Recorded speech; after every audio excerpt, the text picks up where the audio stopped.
चलो आगे बताना बबू। अगर सवाल बनते हैं मोस्ट आवर्त सारणी के क्षैतिज पंक्ति को क्या बोलते हैं? क्या बोलते हैं? आवर्त ना, आवर्त का है, ठीक है। आवर्त सारणी के क्षैतिज पंक्ति को आवर्त कहते हैं। उदाहरण को पूछा तो वर्ग कहते हैं ना, उदाहरण को वर्ग। ये दोनों सवाल कई बार पूछे गए रेलवे ग्रुप डी का क्वेश्चन हीरो है वाले। और आधुनिक आवर्त सारणी में आवर्त की संख्या कितनी है? कितनी है? 7। और वर्गों की संख्या 8 है ना। आधुनिक आवर्त सारणी में आवर्त की संख्या 7। आधुनिक आवर्त सारणी में वर्गों की संख्या 18। वर्गों की संख्या 18 ना, 8 लोग बोले हैं। अरे बबुआ डालो छोटी, डालो दीदी के पूजा ले लो साइड में गए। अरे बैठाएंगे सिलेक्शन में तो एफीसी से काट देंगे ना, मैं है ना भाई इसमें जो है ना सर्टिफिकेट काट देंगे ना। 7वां 8वां क्लास से सर्टिफिकेट अर्जी बना देंगे, ठीक है। चलो तो आधुनिक आवर्त सारणी में आवर्तों की संख्या 7 और वर्गों की संख्या 18। 8 और भूल गए, आप उसको भी नहीं सुने, ठीक ना।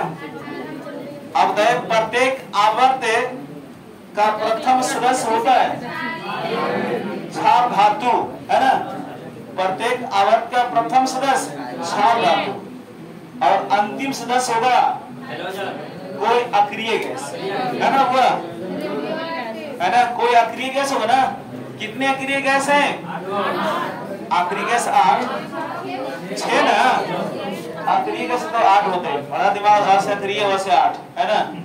अक्रिय गैस 8 नहीं 6 है ना। नोबेल गैस बोलेंगे ना। हाँ, और बताओ जरा सवाल है कि केवल पहले आवर्त का पहला सदस्य कौन सा है? हाइड्रोजन। और सभी अम्लों में समान तत्व, सभी अम्लों में समान तत्व होते हैं हाइड्रोजन, और आवारा तत्व बोलते हैं। और नेक्स्ट बताओ जरा सवाल है आपका आधुनिक आवर्त सारणी में पहला सदस्य तो हाइड्रोजन है, और आधुनिक आवर्त सारणी में परमाणु संख्या 58 से लेकर 71 तक क्या कहता है? लेंथेनाइड। आधुनिक आवर्त सारणी में परमाणु संख्या 58 से लेकर आपका 71 तक को लेंथेनाइड श्रेणी कहा जाता है। और अब पूछ लेंगे 90 से लेकर 103 तक एक्टिनाइड, है ना। 90 से लेकर 103 तक को एक्टिनाइड श्रेणी कहा जाता है। ये दोनों सवाल पूछे गए रेलवे में, हुआ है ना। लिखने पड़ेगा, लिख लो छोटू, लिख लो। आधुनिक आवर्त सारणी में परमाणु संख्या 58 से लेकर 71 तक।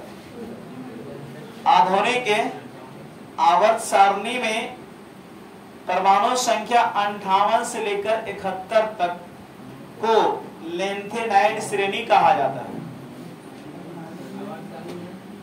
आधुनिक आवर्त सारणी में परमाणु संख्या 58 से लेकर 71 तक को लेंथेनाइड श्रेणी कहा जाता है। लेंथेनाइड श्रेणी कहा जाता है। और फिर लिख लो 90 से लेकर 103 तक, 90 से लेकर 103 तक टाइप हो रहेगा। 90 से लेकर 103 तक एक्टिनाइड, एक्टिनाइड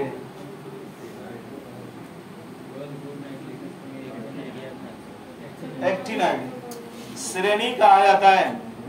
लिख लिए सब कोई? चलो आगे। अब बताना है सवाल है कि प्रथम आवर्त सारणी में तत्वों की संख्या कितनी है?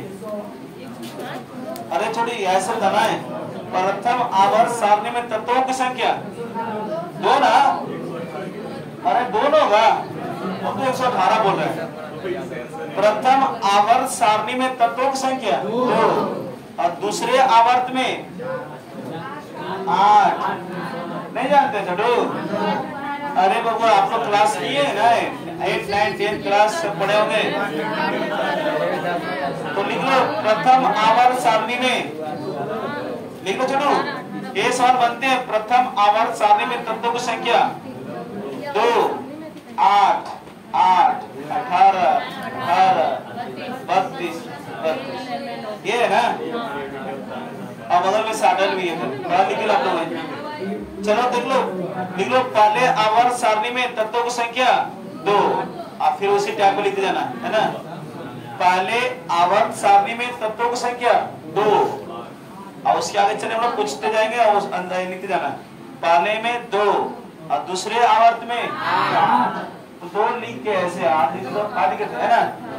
ऐसे भी चले या शब्द लिख लो दूसरे, है ना। दूसरे आवर्त में 8 तत्वों की संख्या। तीसरे में कितना 8 होगा, तीसरे में 8 है ना। तीसरे आवर्त में 8 और चौथे में 18 और पांचवें भी 18 और छठा में 32 और सातवें भी 32 है ना। सातवें भी 32 जो अपूर्ण है, अपूर्ण है ना।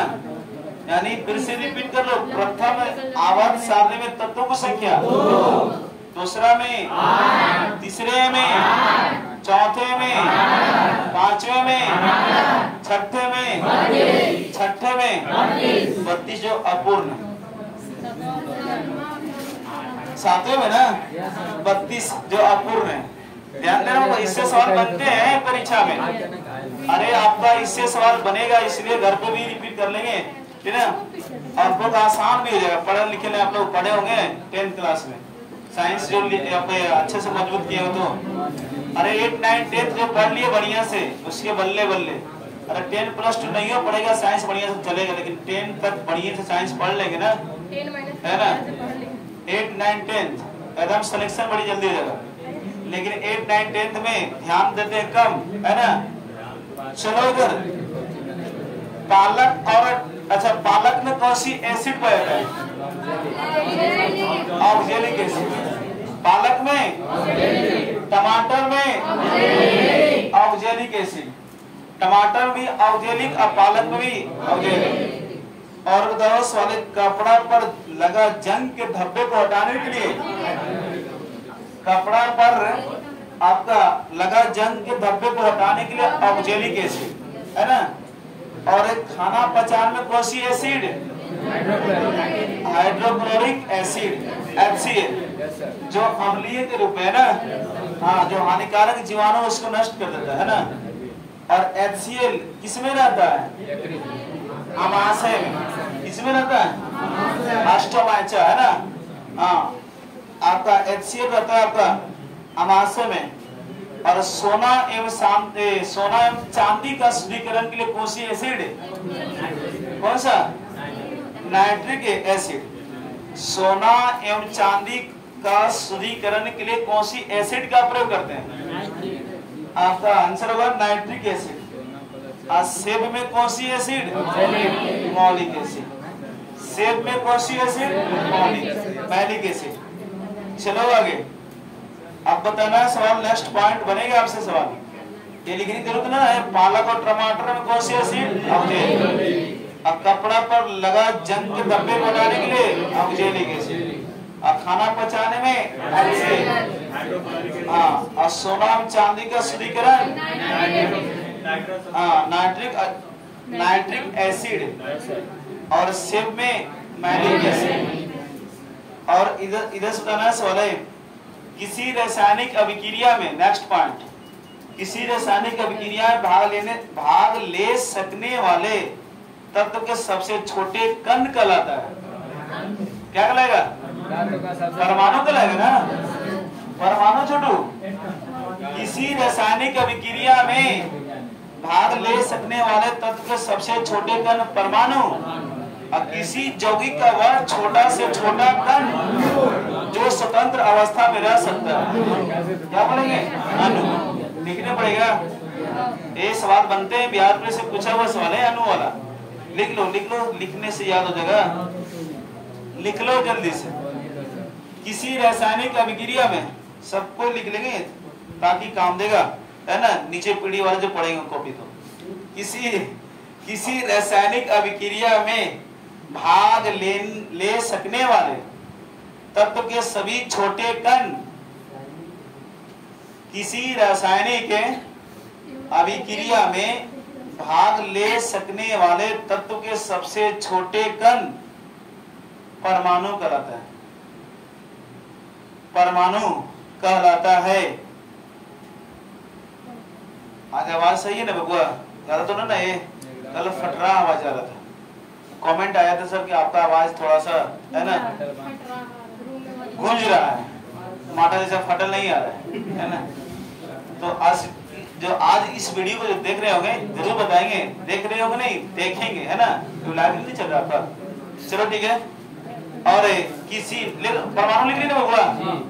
नेक्स्ट है किसी यौगिक का वह छोटा से छोटा कण, किसी यौगिक के थोड़ी पूछा, किसी यौगिक का वह छोटा से छोटा कण जो स्वतंत्र अवस्था में रह सकता है अणु कहलाता है। लेकिन ये पूजा आपको थोड़ा नहीं बोल रहे, पूजा को बोल रहे हैं।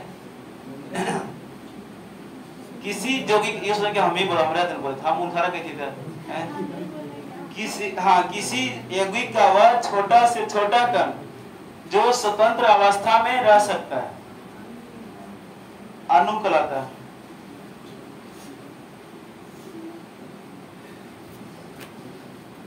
चलो आगे आगे चलेंगे। कहाँ चलेंगे? चलेंगे आगे।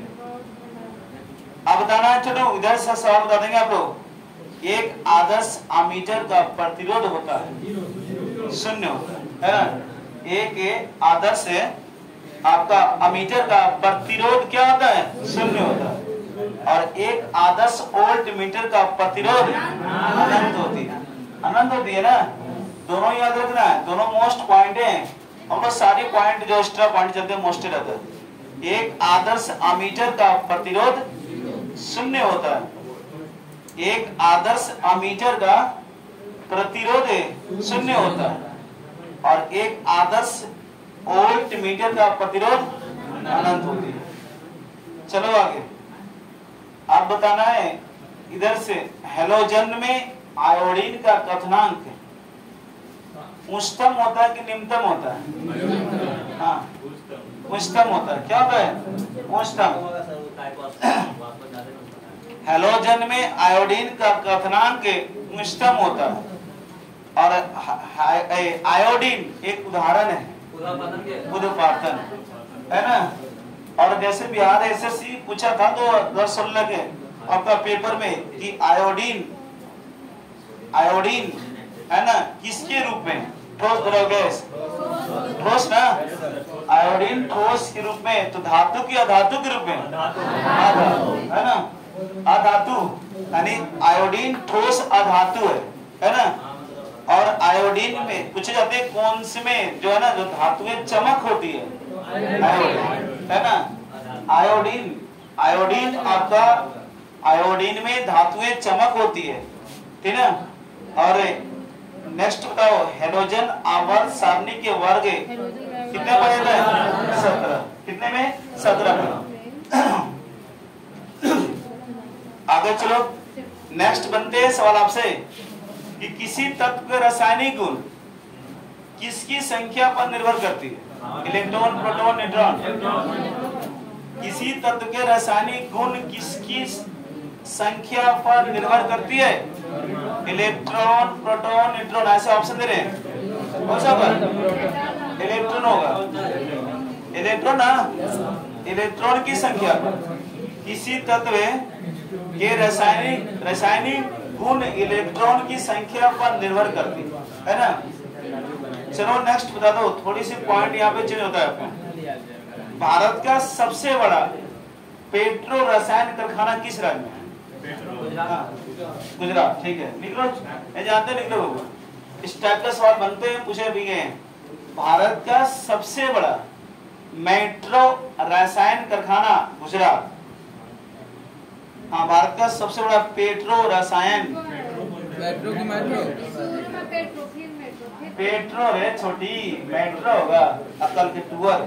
चलो, आपका भारत का सबसे बड़ा पेट्रो रसायन कारखाना गुजरात के अंदर है। भारत का सबसे बड़ा पेट्रो रसायन कारखाना गुजरात के अंदर है। अब फिर नेक्स्ट बनते हैं सवाल, नेक्स्ट बन जाएगा, आपसे सवाल बनेगा कि पेट्रो रसायन के उत्पादन का सबसे बड़ा केंद्र कहां पर स्थित है? गुजरात की कौन सी जगह सबसे बड़ा? देखने के लिए जाम लग गया, जामनगर है ना, वही सवाल रहेगा बबुआ ना। आपसे बनेगा पेट्रो रसायन के उत्पादन का सबसे बड़ा केंद्र कहां पर है? गुजरात के जामनगर है ना। तो आपने जो लिखा होगा गुजरात फर्स्ट वाले सवाल, वहीं पे जामनगर कर दो, कोई दिक्कत है ना? सवाल वही रहेगा आपका।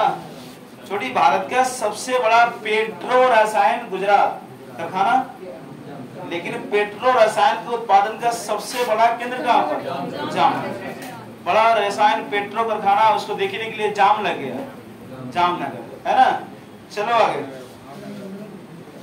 आप बताओ सवाल है 1818 में, इधर सवाल है 1818 में पहली सूती वस्त्र कारखाना शुरू हुआ था कहाँ में? हाँ, वेस्ट बंगाल के फोर्ट ग्लास्टर है ना। लिख लो सवाल, ये बनते हैं इधर से, एक उत्पादन से सवाल बनते हैं, बिहार का पेपर होगा तो। 1818 में पहली सूती वस्त्र कारखाना शुरू हुआ तो वेस्ट बंगाल।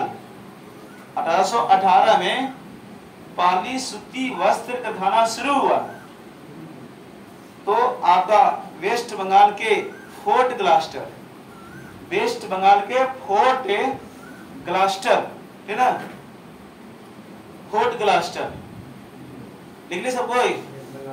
1818 में पहली सूती वस्त्र कारखाना शुरू हुआ कहाँ? West Bengal, Fort Gloster, Fort Gloster लिखा था ना, Fort, Fort Gloster, post Gloster. चलो आगे, अब बनते हैं बिहार में एक आपका एक जगह है, बिहार में डालमिया नगर है, किसके लिए प्रसिद्ध है? सीमेंट के लिए। अरे बिहार में एक आपका है ना, बिहार में डालमिया नगर किसके लिए प्रसिद्ध है? और एक बिहार के अंदर मुंगेर है, किसके लिए प्रसिद्ध है? सिगरेट भी है और बंदूक कारखाना भी। ये थोड़ी पूछे गए, बिहार का पेपर हुआ था इंटर स्तरीय जो 14 वाले, उसमें कि बिहार में जो मुंगेर है आपका सिगरेट के लिए भी प्रसिद्ध है और बंदूक कारखाना भी है मुंगेर के अंदर, ध्यान देना हुआ ठीक ना। चलो आगे, आप बताओ सवाल। देखो रेलवे ग्रुप डी है, रेलवे ग्रुप डी नहीं, रेलवे एनटीपीसी आपसे पूछा सवाल। स्वर्णम, स्वर्णम नहीं, स्वर्ण त्रिभुज एक पर्यटन है, भारतीय पर्यटन के स्वर्ण त्रिभुज में शामिल है कौन कौन सा? हाँ हाँ, चलो माइनस होगा, इधर आ जाओ है ना।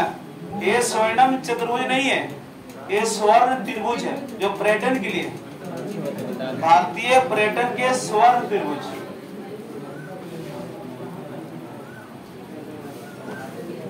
स्वर्ण त्रिभुज थोड़ी, या रेलवे पूछा एनटीपीसी याद नहीं है, मैंने चर्चा भी किया था आप लोग क्लास में, तो ये लिख लेना सवाल, पहले लिख लो सवाल।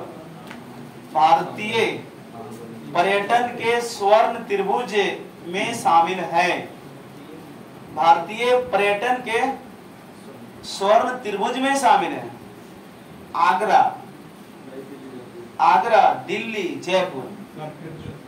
हाँ छोटू, भारतीय पर्यटन के स्वर्ण त्रिभुज में शामिल है आगरा, दिल्ली तथा जयपुर है ना, आगरा, दिल्ली तथा जयपुर। स्वर्णम चतुर्भुज योजना अलग है जो 4 महानगरों यानी राष्ट्रीय राजमार्गों से संबंधित है। स्वर्णम चतुर्भुज योजना आपसे पूछे है ना, ये जो अटल बिहारी वाजपेयी ने शुरू किए थे है ना, जो आपका राष्ट्रीय राजमार्गों से है ना, ये भी पूछे जाते हैं सवाल पेपर में, बिहार पुलिस में भी पूछा, रेलवे में भी पूछा। स्वर्णम चतुर्भुज योजना किससे संबंधित है ना, तो आपका राष्ट्रीय राजमार्गों से है ना, याद रखना आपका कोलकाता, मुंबई, चेन्नई, दिल्ली, जो 4 महानगरों को जोड़ने के लिए स्वर्णम चतुर्भुजा, लेकिन एक कौन सी है? स्वर्ण त्रिभुज है ना। तो इसमें दिल्ली, आगरा, जयपुर है ना, याद रखना बाबू, मोस्ट है। चलो आगे हम लोग एक बार फिर से शायद क्लास में किए होंगे रिवीजन, पहले लिखाए होंगे। स्थानांतरणशील कृषि यानी आपका शिफ्टिंग एग्रीकल्चर है ना बबुआ। स्थानांतरणशील कृषि बोलते हैं आपका जो वृक्षों को काटकर एवं जलाकर भूखंड को साफ किया जाता है तथा राख को मृदा में मिलाकर उसे भूखंड पर कृषि की जाती है ना। झुम क्या एक प्रकार है ना, झुम एक प्रकार का स्थानांतरण कृषि है या दहन कृषि, दहन बर्निंग है ना, दहन कृषि बोलेंगे या झुम कृषि बोलेंगे या कर्तन बोलेंगे, कर्तन है ना। तो ये सबको जानते हैं। इससे भी बिहार पुलिस में पूछा, जैसे कुरवा किस राज्य की झुम कृषि है? झारखंड। बिहार पुलिस मद निषेध का पेपर हुआ था, उसमें आया था है ना। तो एक बार फिर से रिपीट करो, लिख लो बबुआ है ना। ऊपर लिखना स्थानांतरणशील कृषि, स्थानांतरणशील कृषि लिखो जल्दी से, स्थानांतरणशील कृषि। हाँ अरे यार स्थानांतरण लिख लो खाली, छोड़ी स्थानांतरणशील कृषि उसमें चर्चा किए था छोटे चांदनी ऊपर वाले। थोड़ा सा इसमें सबको ले लेते हैं ना, सभी मेरे लिए बराबर है ना। तो स्थानांतरणशील कृषि, शिफ्टिंग एग्रीकल्चर, इंग्लिश में क्या बोलते हैं? शिफ्टिंग एग्रीकल्चर, SHIFTING है ना। चलो यानी झुम कृषि, झुम कृषि भी लिख देना। कर्तन दहन है ना, उसी को बोलते हैं कर्तन, कर्तन है ना, या फिर आपका दहन। चलो आगे। और एक पॉइंट और छोटी याद रखना, जैसे आपसे पूछे स्थानांतरण कृषि अमेजन बेसिन के सघन वन क्षेत्रों में मिलेगा, उष्णकटिबंधीय क्षेत्रों में मिलेगा, अफ्रीका महाद्वीप में भी मिलेगा और दक्षिण पूर्व एशिया में भी मिलेगा। और आपका भारत के उत्तरी पूर्वी भारत में भागों में सर्वाधिक प्रचलित है झुम कृषि है ना। यानी अमेजन बेसिन के सघन वन है ना। और फिर बोल रहा है कि उष्णकटिबंधीय क्षेत्र है ना। लिख लो, ये पॉइंट लिख लो, यहाँ पे लिख लो, नीचे लिखो जल्दी से। स्थानांतरण कृषि, स्थानांतरण कृषि अमेजन बेसिन के, स्थानांतरण कृषि अमेजन बेसिन के सबसे नहीं, स्थानांतरण कृषि के अमेजन बेसिन के सघन वन,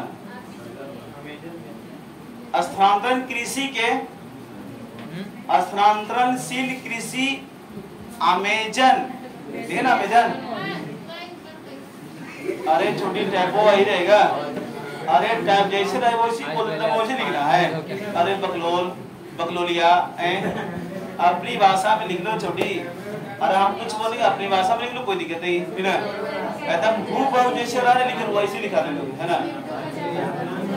चलो स्थानांतरणशील कृषि अमेजन बेसिन के सघन वन क्षेत्रों को मत दिया, उष्णकटिबंधीय क्षेत्रों, उष्णकटिबंधीय क्षेत्रों, अफ्रीका नहीं ना, दक्षिण पूर्व एशिया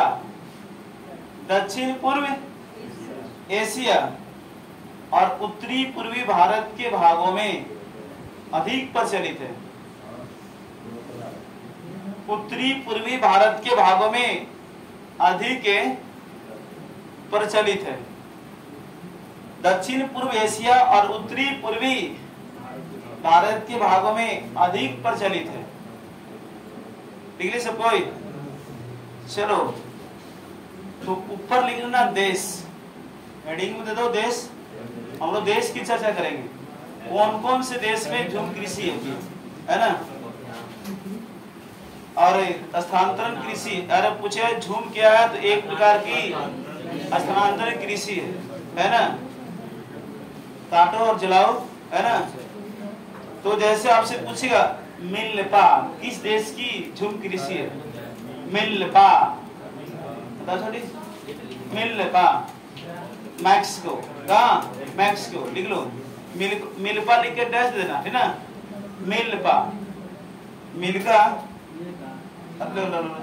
मिल्पा ऐसे कर देना, मिल्पा सब लिख दिए। मिल्पा, मिल्पा एक झूम कृषि के प्रकार है, मतलब मिल्पा लिख के डैश दे दो, किस देश की है, मैक्सिको और मध्य अमेरिका, मैक्सिको और मध्य अमेरिका, सभी मोस्ट पॉइंट है छोटू, इसलिए याद रखेंगे। इसको उठाकर रात में मैंने देखा है ना, बुक पढ़ा, किताब पढ़ा, इसको मैंने सोचा कि शेयर कर देते हैं बीच में, है ना, ताकि बच्चे लोग इसको खरीद लें, है ना। मिल्पा मैक्सिको और मध्य अमेरिका, है ना। नेक्स्ट लिख लो कोनुको, कोनुको, ये भी एक पूछेंगे आपसे पेपर में, हर पेपर में होता है, एसएससी एमटीएस का पेपर हो या तो बिहार दरोगा या बिहार एसएससी या जो भी पेपर हो मिल जाते हैं। कोनुको कहाँ का छोटी, कोनुको वेनेजुएला, वेनेजुएला, कोनुको एक झूम कृषि का प्रकार है, किस देश की है, वेनेजुएला। अब चलो रोका, रोका किस देश की है, रोका मैंने बाजार बाजार को उसको रोका, ब्राजील, है ना, रोका तो बड़ी फलानवा ऐंठ रहा था, मैंने रोका उसका, बाजार बाजार के मारा, है ना, ब्राजील, कहाँ, रोका की देश के, ब्राजील। अब लिख लो मसोले, मसोले, मसोले, मसोले किस देश की है, मसोले तो कांगो एवं मध्य अफ्रीका, कांगो, कांगो एवं मध्य अफ्रीका, मध्य अफ्रीका, मसोले एक झूम कृषि के प्रकार, है ना। सीधे ऐसे भी पूछिए मसोले क्या है ना, तो नाम चर्चा रहेगा था ना हुआ, है ना।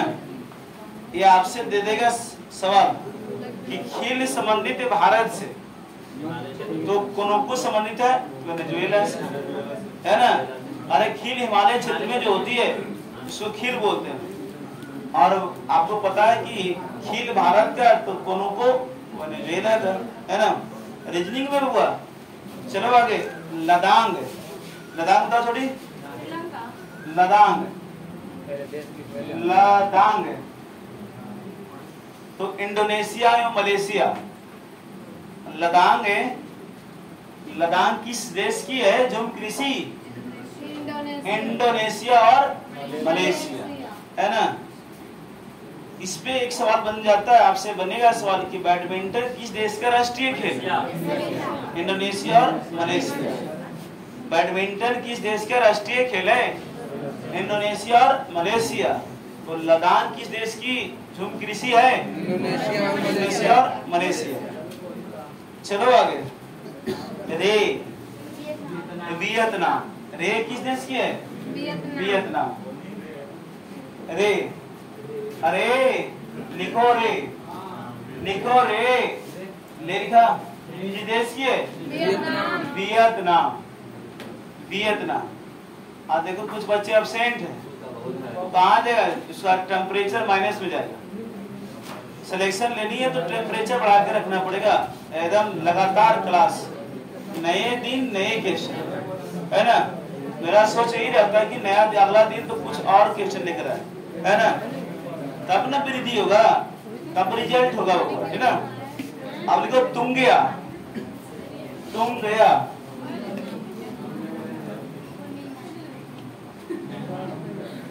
तुम गया एक झूम कृषि का प्रकार है, तुम गया। दादा आंसर सुन लो, म्यांमार, तुम गया किस देश की है, म्यांमार, म्यांमार, नाम पड़ा मैया कुमार, उसे म्यांमार कहते हैं, है ना। कोई आपसे पूछे कि म्यांमार किसे कहते हैं, मैया को मारते हैं उसे म्यांमार कहते हैं, है ना। म्यांमार, है ना। बबुआ कोई पूछ दे आपसे, थोड़ा सही अलग है, सवाल बनते नहीं है लेकिन बनाने पड़ रहे हैं, है ना। म्यांमार मैया को मारते हैं, म्यांमार बोलते हैं, है ना। मम्मी को मारते हैं, है ना, म्यांमार। अपन सासू माँ की मम्मी जी, मैया की मैया जी, है ना। चलो अपन मैया की मैया जी, तो सर की मैया के मम्मी जी, है ना, है ना। तहे दिल से शुक्रिया करेंगे, है ना। और अपन मैया के दूरे से बड़ा मैया, है ना, नहीं मैया काटे थे, है ना। चलो जैसे नो नो नो, अपन सासू आगे प्रणाम करते करके पैर छुके प्रणाम करती, बस इतने, है ना। बाकी समाचार तंगड़ होल से होल, है ना। तो अपने अंदर हम अपने तुम गया म्यांमार, अपन मैया पैर छुके नीचे चरण स्पर्श, है ना। चलो आगे। चेन्ना श्रीलंका, चेन्ना किस देश की है? हाँ चेन्ना, चेन्ना किस देश की है? श्रीलंका। चेन्ना किस देश की है रे बबुआ? श्रीलंका। और लिख लो कैंगिन, कैंगिन, कैंगिन, कैंगिन, कैंगिन एक किस देश की है? बताओ छोटी लोग। कैंगिन फिलीपींस, फिलीपींस। कैंगिन किस देश की है? फिलीपींस, फिलीपींस, कैंगिन, ठीक है। तो इतनी पॉइंटें देश का था, विभिन्न देशों का झुम कृषि, है ना। एक बार और रिपीट कर लो हम लोग, है ना, मिलान कर लो, है ना। कहीं मिस्टेक तो ना हो, कहीं गलती तो ऐसा नहीं लिखा है। मिल्पा की देश की है? मैक्सिको और मध्य अमेरिका। कोनुको, रोका, मसोले, कांगो है मध्य अमेरिका, मध्य अफ्रीका। और लदांग, रे, तुंगिया, चेन्ना, कैगिन, फिलीपींस का, है ना। कितना मिनट में बोल रहे हो? 32 मिनट, है ना। अच्छा ठीक है, इसमें और चलते हैं। और बाकी भारत वाले याद है? भारत वाले, भारत वाले छोटू, यानी झुम वही भारत वाले पूछे कि उत्तरी पूर्वी राज्य में जो झुम होती है, ऐसे आपसे असम, मेघालय, मिजोरम, नागालैंड, है ना, झुम बोलते हैं बबुआ। और देवर या डाहिया किस देश की है? किस राज्य की है? आपका मध्य प्रदेश, है ना। लिखने पड़ेगा, है? अच्छा लिख लो, ये भी लिख लो। अच्छा लिख लो, कुछ लिखे थोड़ा सा, इसको लिखवा देते हैं, जल्दी से लिखो, जल्दी से 5 मिनट में लिख लेना है। झुम लिखो, झुम लिख के दे दो, झुम, झुम लिखकर डैश दे दो। उत्तरी पूर्वी राज्य कर देंगे, उत्तरी पूर्वी राज्य लिखो। चंदन कितनी खूबसूरत लग रहा है वो, लिखो जल्दी से, है ना। अब की बार वर्दी त्योहार, है ना। उत्तरी पूर्वी राज्य में असम, मेघालय, मिजोरम, नागालैंड। असम, मेघालय, मिजोरम, नागालैंड। कोई एक ही राज्य देगा, है ना। झूम, झूम बराबर झूम नहीं, झूम एक प्रकार की कृषि है। उत्तरी पूर्वी राज्य में कौन कौन राज्य में? असम, मेघालय, मिजोरम, नागालैंड। पामलू क्या? पामलू, मणिपुर, पामलू, पामलू, पामलू किस राज्य की है? मणिपुर। और नेक्स्ट चलो जल्दी से, पामलू हो गया। अब लिख लो पोडू या पेंडा, आंध्र प्रदेश। हाँ पोडू या पेंडा, पोडू या पेंडा, पोडू या पेंडा आपका किस राज्य की है? आंध्र प्रदेश, आंध्र प्रदेश का। और कुमारी लिख लो, कुमारी कहाँ? केरल, कुमारी, कुमारी केरल, पश्चिमी घाट कर देंगे, पश्चिमी घाट कोस्ट में कर देंगे। कुमारी किस राज्य की झुम कृषि है? केरल पश्चिमी घाट। आगे लिखो दीपा। हाँ, दीपा छत्तीसगढ़ के बस्तर जिला। दीपा छत्तीसगढ़, दीपा छत्तीसगढ़ के लिए। हाँ, और निकोबार द्वीप समूह भी कर देंगे, निकोबार द्वीप समूह।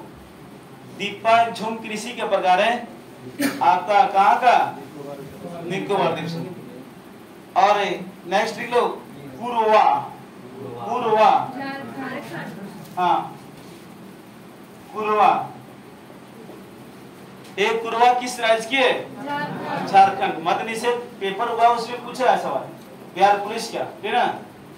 और जब जब पेपर होते हैं बिहार वाले तो इधर सवाल बनते हैं, ठीक ना।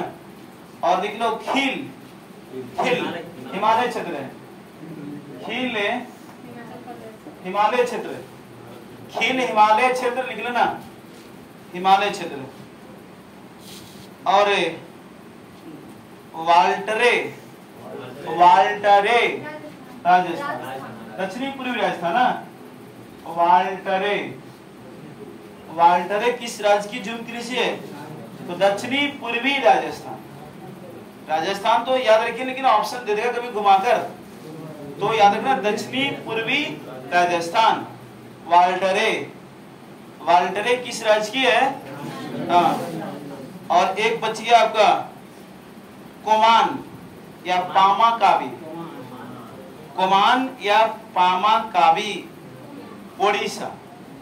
हाँ, कोमान, कोमान, कोमान ने या आपका पामा काबी, पामा, पामा काबी, पामा काबी, पामा काबी किस राज्य की है? ओडिशा। ओडिशा है ना। अब देख लो एक बार फिर से रिपीट कर लो, है ना। इतनी पॉइंटें था, यानी उत्तरी पूर्वी राज्य में जो होती है इसको क्या बोलेंगे? स्थानांतरण कृषि को झूम। तो असम, मेघालय, मिजोरम, नागालैंड। अब पामलू किस राज्य की? मणिपुर। अब पोडू या पेंडा आंध्र प्रदेश। कुमारी पश्चिमी घाट है ना। कोमान या पामा का पामा काबी ओडिशा। वाल्टरे दक्षिणी पूर्वी राजस्थान। और आपसे खील किस में? खील हिमालय क्षेत्र में होता है। और पामलू किस राज्य में? मणिपुर। और पूर्वा झारखंड। और दीपा छत्तीसगढ़ है ना, अंडमान निकोबार क्षेत्र। ठीक है वो सब कोई। तो इतनी पॉइंट है याद रखना, जो आपका झुम कृषि, स्थानांतरणशील कृषि, शिफ्टिंग एग्रीकल्चर, ठीक है ना। तो इस वीडियो को लास्ट तक जो देखेंगे तो जरूर बताएंगे आज की मोस्ट पॉइंट कैसे लगा, और कमेंट बॉक्स में जरूर बताएंगे आप लोग। और इस वीडियो को अधिक से अधिक शेयर करें ताकि सभी, है ना, और ग्रेड अप कॉम्पिटिटिव क्लास में जरूर ज्वाइन करें आप लोग। फिर मिलेंगे नेक्स्ट वीडियो के माध्यम से। बस इतना ही। चलो जी, बंद कर दो इसको।